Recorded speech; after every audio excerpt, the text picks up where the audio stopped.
Two-time Oscar winner Sean Penn has provided vital assistance around the world to communities hit hard by natural disasters with his nonprofit organization CORE, Community Organized Relief Effort. He joins us now to tell us, how he's been able to provide life-saving help during this insane pandemic when who in the White House doesn't seem to be able to do that. Please welcome Sean Penn. Go ahead, Sonny. In 2010, after an earthquake just decimated Haiti, you jumped into help by forming CORE. It's a nonprofit that assists people in countries after natural disasters. And I'm just so thankful for that work. As somebody who has seen government response to crises firsthand, how do you think this administration, Sean, has been helping and handling COVID? And what worries you the most? Well, on a federal level, I think that one thing that certainly should be much more robust is in the Defense Production Act, manufacturing of the PPE and kits. I believe that if we had that on the kind of level with which that act was used in the past for war efforts, that there'd be no question but that we could test, in fact, give multiple tests over a series of weeks to every American. There's no question. We have a model that we've been able to push out, and with that, you're using a combination of local governance and community organizations or NGOs. It would work on a small municipality level as it would in a big city or in rural areas. So I think the thing that concerns me the most is that in some way there's almost too much information out there.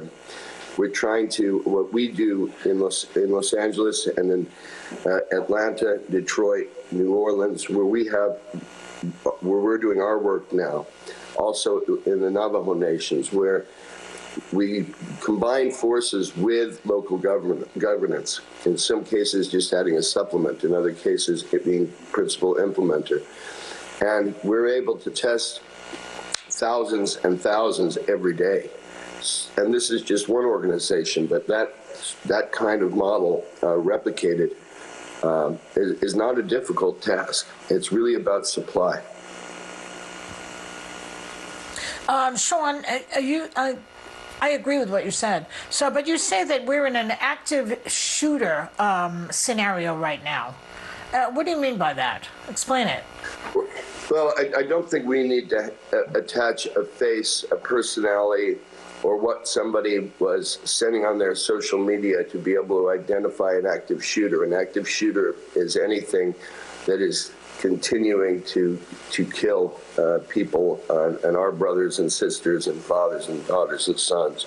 This is this virus is the active shooter, and if we were, I think that if we could wrap our head around it in that way and understand that it's principally putting in the reticle people of color, elderly people, indigenous people, but randomly selecting all of us, that we need to huddle around and make very clear decisions on how to approach this thing. It's not, I get concerned, though I know, of course, there's a necessity for people to be able to make a living. I get very concerned when the attitude is without caution or without respect for those dead, dying, the hospital workers, that and the science of this. This is a continuing problem, and it seems that there's just too much distraction. Now, Sean, we've said for weeks in Hot Topics that a strong testing plan is the only way to move forward and reopen the country safely. But yesterday, the new White House press secretary, Kayleigh McEnany, said it's just simply nonsensical for every person in the U.S. to be tested for coronavirus. Do you agree with that? No, I think the problem is that people are speaking without any knowledge of what they're speaking of. This testing should be thought of again in a very, very basic way. In this kind of active shooter way of looking at it. This is a weapon that can get into any neighborhood. It can get into any school, get into any, as we know, retirement home, elderly care home. and even out the street and in the market. So, of course, we have to test if the idea is that human life matters. And those kinds of comments, I think, will normalize a disconnect between who we are and how we're who we want to be as a country and as a people. Now, Sean, you're setting up and managing drive-through corona testing sites for people who want to be tested in California, Georgia, Louisiana, and Michigan. Why did you decide to take this on? I mean, it's not like you're not saving a whole bunch of places. You do extraordinary work, but why those states in particular?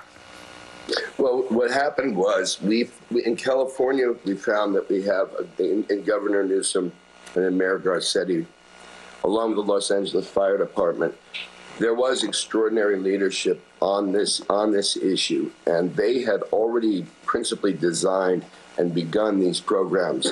What happened is we started by relieving the firefighters that were taken up doing these jobs. You'd have 20 firefighters per site. Those would be 20 firefighters per site who were not able to respond to the needs of the community and the city at large. We were able to train our people up, replace them on the test sites, and let them get back to those duties. Out of that experience, we saw that this was a replicable thing, and we would start by replicating it ourselves. So we began to move the project with the governor throughout the state, and then ultimately start moving testing programs in collaboration with local governance, places that you talked about, and as we move forward now in Navajo Nation, which is getting hit particularly hard. The other thing is that we found we had enormous support that we could focus on where there were gaps, perhaps in some federal issues. We had companies. There was a company in California, Birdwell, where they started turning their board short and surfwear company into the making of masks. I think we've heard other stories like that.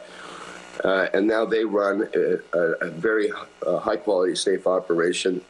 And I thought, we can combine these efforts we can stay very mission-focused on what is there to be done. And I think that if communities do take this on, even in the best of government situations, government cannot do it all. And this really has to be a community of citizens. So that's what we're hoping to model with our programs at CORE. Well, our thanks to you, Sean Penn, for so many things, for so many countries who are better off now because you were there to help.